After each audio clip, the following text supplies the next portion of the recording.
Navratri to all of you. Navratri is a 9-day celebration where Hindus observe rituals, fasts, and celebrations to honor the 9 forms of Goddess Durga.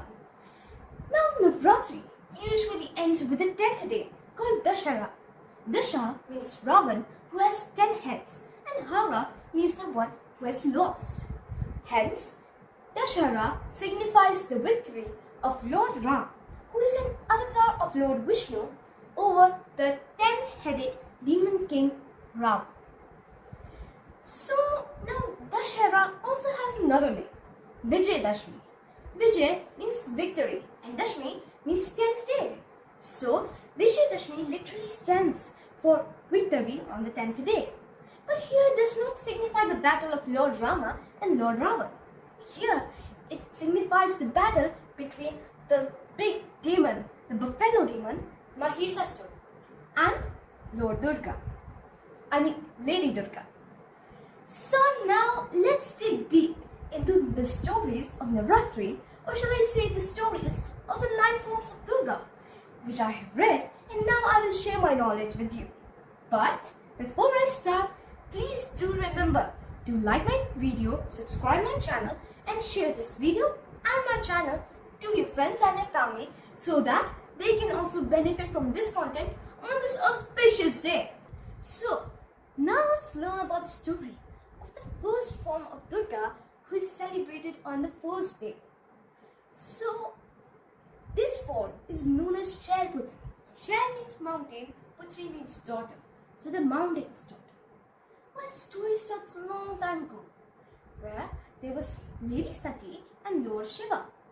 What happens is that they get married, but King Daksh, who is the father of Lady Sati, refuses their marriage and disagrees with it because he does not think that a dirty aesthetic, according to him, Lord Shiva, was worth marrying his beautiful daughter. But they get married anyways. So then they move on to Lord Shiva's abode, Kailash, Mount Kailash. So then, after some years, Daksha organizes a grand yajna where he invites supreme beings and all the gods. So then, Lady Sati hears about this yajna and shows her wish to Shiva that she also wants to go to that yajna. Shiva tries to dissuade her from going to the yajna as he tells her that they were not invited, so they shouldn't go there. But Lady Sati goes there anyway. When she reaches the yajna, she is so surprised and so sad because none of her relatives or anyone was happy to see her. Everyone was unhappy at seeing her, except for her mother, who embraces her daughter and cries out how she missed her. Later, during the yajna, Daksha makes a lot of fun of Lord Shiva. Sati feels so sorrowful and so sad and distressed that she jumps into the holy sacrificial flame and burns herself. The news of the death of Sati reaches Shiva and he gets very outraged. He goes up the yajna and destroys everyone there. Then he takes the half-burnt corpse of his wife and carries her over the entire India to reach Mount Kailash. So while he was carrying her body, her different parts fell off. And now there were temples constructed at the places they fell, called Shakti Pithas. There are 52 Shakti Pithas in India. So then finally he reaches Mount Kailash and then he becomes very angry and then he starts going in meditation. So sorrowed, all the mountains feel so sad for him that the Himalayas and Mena, another mountain, give birth to a beautiful daughter called Shailputri. So that is the birth of Shailputri. Now Shailputri is the new form, or shall I say the new life, the rebirth of Lady Sati. But of course, as this is rebirth, she does not know what has happened in her past life. On the second day, we worship Brahmacharini. Brahma means tapasya or penance. So Brahmacharini signifies a woman who does great penance. Well, let's continue with the story of Shailputri. Now Shailputri learns from Sage Narad that in her past life she had married Shiva in the form of Lady Sati. So she was determined to gain Shiva's attention once again.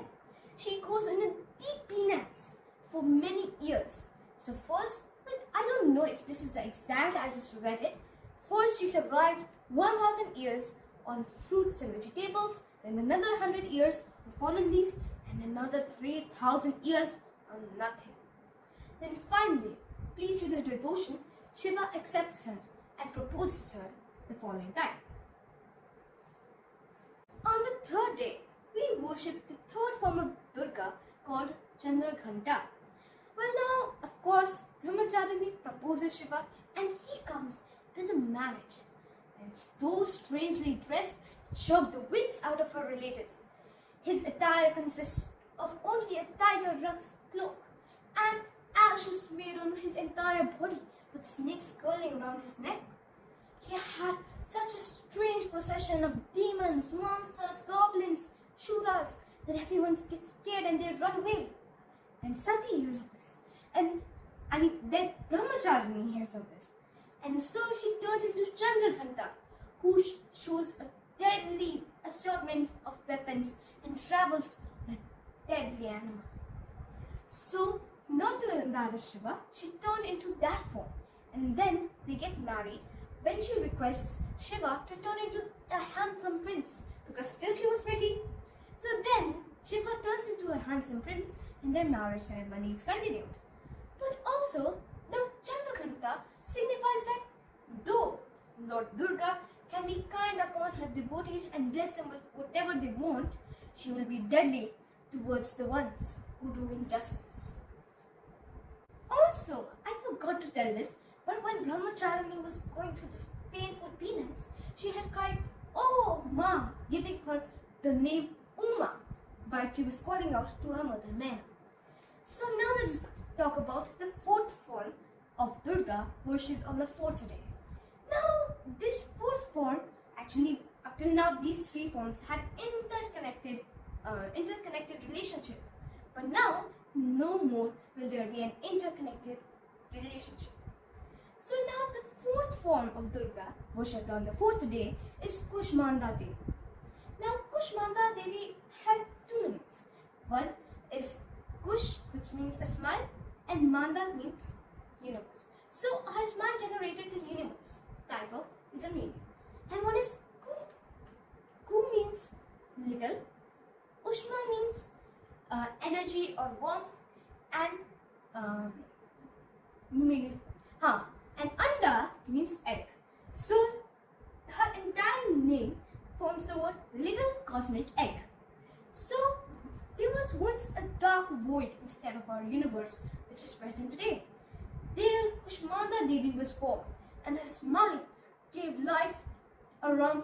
There were so many plants and earth and everything was born. Now Kushmanda Devi had 3 eyes. So with one eye, she generated Mahakali Devi. With another eye, she generated Mahalakshmi Devi. And with another eye, she generated Mahasaraswati Devi. Now first Mahalakshmi Devi, not in order, of course, Mahalakshmi Devi gave birth to Lakshmi and Brahma. Mahakali Devi gave birth to Lord Shiva and to, I forgot this.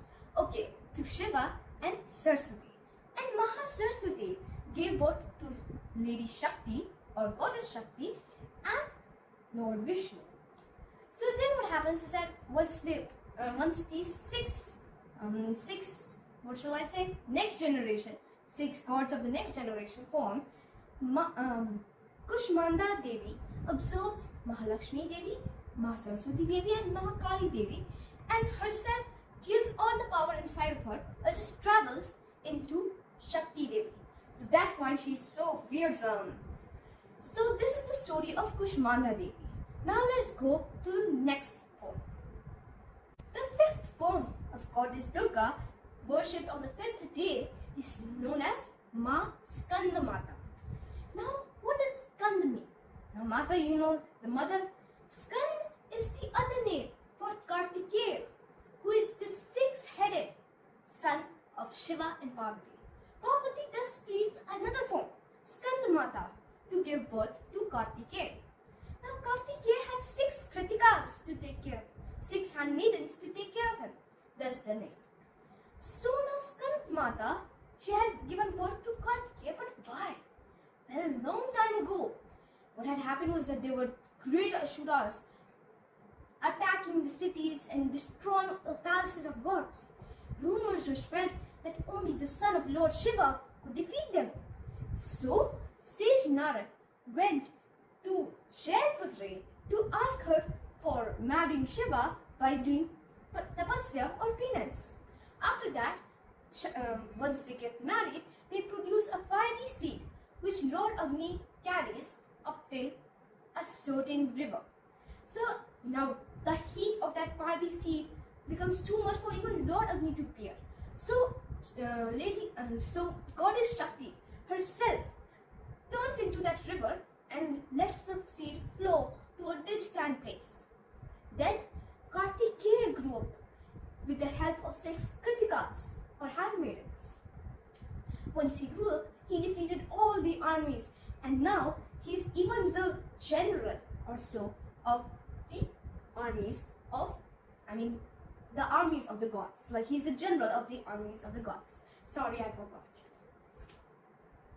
So now let's talk about the 6th form of Durga worshipped on the 6th day. Her name is Katyayani, Ma Katyayani. Now Katyayani, let's start the story with a sage long time ago whose name was Kat. Kat gave birth to another boy whose name was Katya. And then Katya gave birth to Katyayan. Now Katyayan had no offspring, so he worshipped the gods and prayed for a child. Meanwhile, there was the demon Mahishasur who was causing great havoc on cities. So the Trinity, Lord Shiva, Lord Vishnu and Lord Brahma, combined their forces and created another goddess whose name is Katyayani. She was given as the daughter of Katyayani, hence the name. Katyayani grows as a fearsome woman with lots of weapons, and she was gifted lots of weapons to defeat Mahishasur. At last, she slays the fellow demon by chopping his head off. So that's why she is known as a fearsome form of Durga, who shows strength and protects people from injustice. Now, the goddess worshipped on the 7th day has the name of Kalratri. Now, Ma Kalratri is worshipped on the 7th day. She is the 7th form of Durga. But now what happens is that they need someone to destroy 2 very terrible demons, Shumba and Nishumba. So what happens is that Lady Parvati creates another form, Chandi, who is destined to destroy Shumba and Nishumba. While Chandi sets off to destroy these 2 demons, they send 2 more demons. Well, then Chandi creates another form, known as Kalratri. Kalratri destroys those 2 demons while Chandi continues fighting with Shumba and Nishumba. Shumba and Nishumba then send Ruk the Beach, another terrible demon. Legend holds that as a drop of his blood drops onto the ground, another monster like Ruk the Beach forms.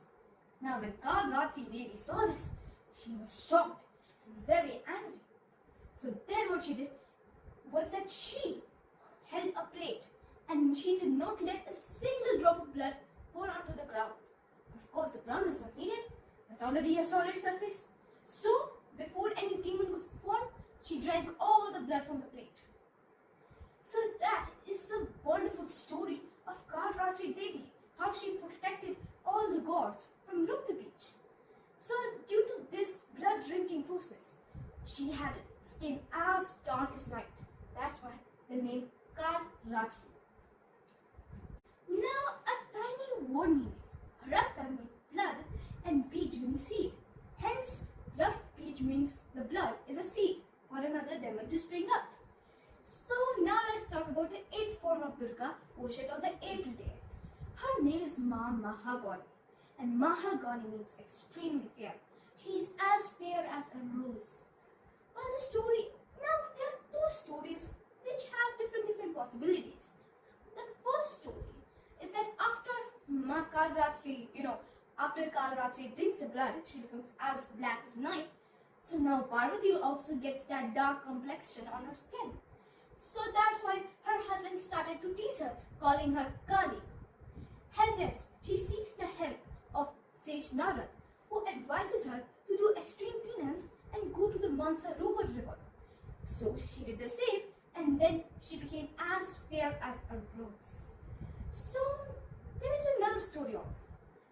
That story told that once Brahmacharya did a lot of penance. She was covered in dust, dirt, dust, and debris of soil, pieces of rocks.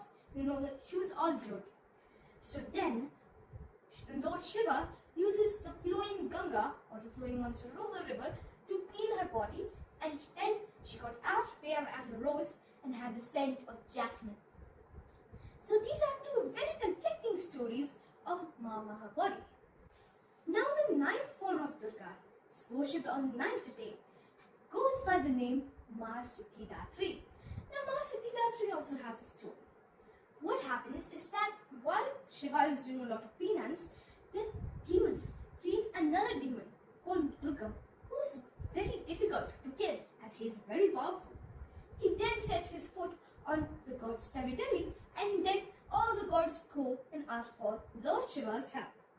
Lord Shiva then turns to his wife, a lady Parvati, who then creates another form of herself called Ma Siddhidatri. Ma Siddhidatri held a lot of weapons and was gifted many others by all the gods. Then she set off to kill the demon Durga, which means a very impossible task or a very difficult task, and finally slays him. So that is the story of the ninth form of Durga. Then after she slays the demon, she gives the land back, the land and the palaces back to the gods. So here are the 9 stories based on the 9 forms of Durga celebrated in Navratri. Well, now you can see how strong and powerful these goddesses are, and so are our mothers, because they create us just like the goddesses create different forms. So respect to all mothers. Aren't these mythological stories so much fun? Because I read them along with finance and I can keep sharing them. So please remember to like this video, subscribe my channel, and share this video with your friends and your family. Now let's talk about Dussehra. Now Dussehra has 2 names, Dussehra and Vijayadashmi. In northern India, Dussehra is celebrated as the victory of Lord Ram and Avatar of Vishnu over the Lankan demon king Ravana. But in southern India, Vijayadashmi is celebrated as the victory of Katyayani Devi over the buffalo demon Mahishasura. So you can see these 2 different stories in northern and southern India. Now there are 2 more stories about this which are less famous. Well, one is related to the Mahabharata, where the Pandavas finally end their exile. So another is the story of a young Brahmin who wants his guru to accept a Guru Dakshina, which is just like a thank you note to the guru by giving him any object, any piece of or any showpiece to make him remember that I once had such a disciple. Now the disciple or the young Brahmin wanted to know what he would give as the Guru Dakshina to his guru. Now the guru at first refused anything because he got his disciples for free. But after a lot of pestering, he asked 140 million gold coins, 10 million for each of the 14 sciences he had taught the young Brahmin. Then the young Brahmin, the disciple, went to King Raghu, who was an ancestor of Lord Ram. He was very generous and was revered throughout the country. King Raghu then prays to Lord Indra, who then asks Kuber, who is the god of wealth, to shower gold coins around the Aparna trees. Now that's why sometimes on the Dussehra, we also exchange some Aparna leaves. So what happens after that is that the young disciple 140 million gold coins, and King Raghu, who was in short of money because he had given all of it generously to all the poor people and all the needy, takes the remaining amount of money and distributes it among his subjects. Later, the young disciple gives the 140 million gold coins to his guru. That's also a reason why we celebrate Dussehra. So guys, thank you for tuning into my channel, Mini Money Mastermind with Mahira. I hope you found this information quite interesting, as mythological stories are always interesting. So don't forget to like this video and subscribe my channel. Also share this content with your family and your friends so that they also can enjoy this wonderful story. Or shall I say, these wonderful stories. So thanks, goodbye, and happy Navratri once again to all of you.